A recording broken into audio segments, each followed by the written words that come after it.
I tried to write the book because we wanted to encourage couples that marriage is a commitment, and working together with this commitment, you can enjoy a long-lasting marriage. And we really wanted to just let the readers into our lives and share some of the principles and some of the secrets that we use to make our marriage so long-lasting. And, you know, in this culture, it seems like marriages are just dissolving right and left.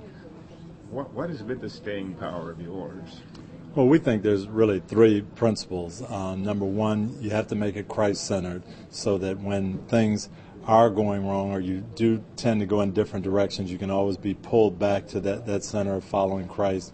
Number two, there, as Lauren said, you have to have that commitment that it's not, oh, we'll be in it as long as it's okay, and as soon as there's a tough time, you know, we're going to bow out. And number three, you've got to communicate. You've got to talk to each other every day. You've got to listen and respond to each other. If you do that, marriage can be great. What's it like writing a book together? We've enjoyed the process. We've learned a lot of things.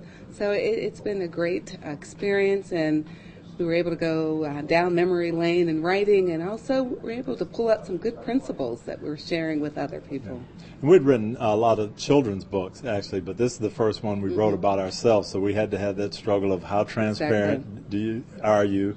What really happened? Is it the way she thought or the way I thought? But it was fun and hopefully very, very encouraging. Any similarities between writing a book and coaching? There really are. You want to have a message. You want to have a game plan. You want to have a direction that you go. But then you have to be able to adjust on the run and on the move. Definitely think that you have to motivate also. Yeah. So hopefully we've motivated and we've encouraged readers about marriage and staying together through the good and the bad.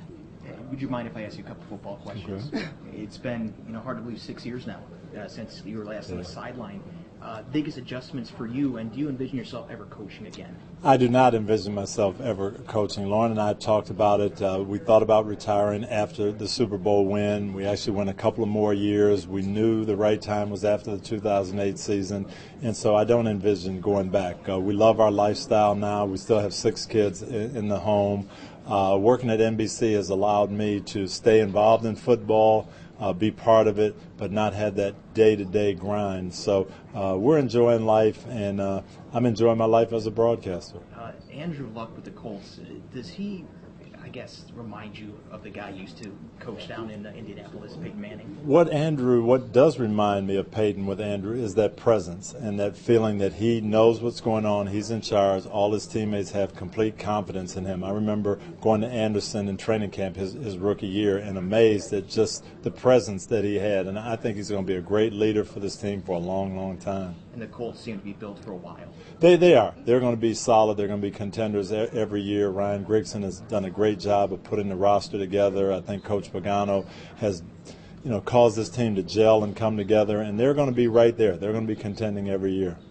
Do you feel like you've really settled into your position at NBC? I hope so. Now, after 5 years, I'm a lot more comfortable and really enjoying things. I enjoy the routine and enjoy being part of a team.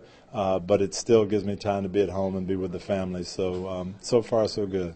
Had to be a little painful for you to see the Seahawks dominate Peyton and the Broncos. We did. Lauren and I were watching and wanted to see the Broncos win. I wanted to see Peyton get that second ring, but I had to take my hat off to Seattle. They played great and deserved the win. If I could ask just one question, Lauren. Sure. Again, we're the Christian station, and Tony alluded to it, but how important is it to have God at the center of the marriage? Oh, absolutely. Your marriage is not going to do well without having Christ in the center, and we rely on the Lord for our strength, for our wisdom, and for our direction. And Tony and I have found that in order for our marriage to grow and to really prosper and do well, we start the day in prayer. We start the day with time together, just praying for direction. So very important. And that was another thing we wanted to talk about in the book. Marriage is tough. It's difficult. And you have a lot of pressures that pull against marriage. And some of them are good things, like your job, your career, your children. But all of that takes time, it takes energy, and to be able to bring that focus back to each other and back together, you have to have that direction, and for us, that is Christ. And that brings you through the rough times, too, and Absolutely. I know you've had many of them. Absolutely.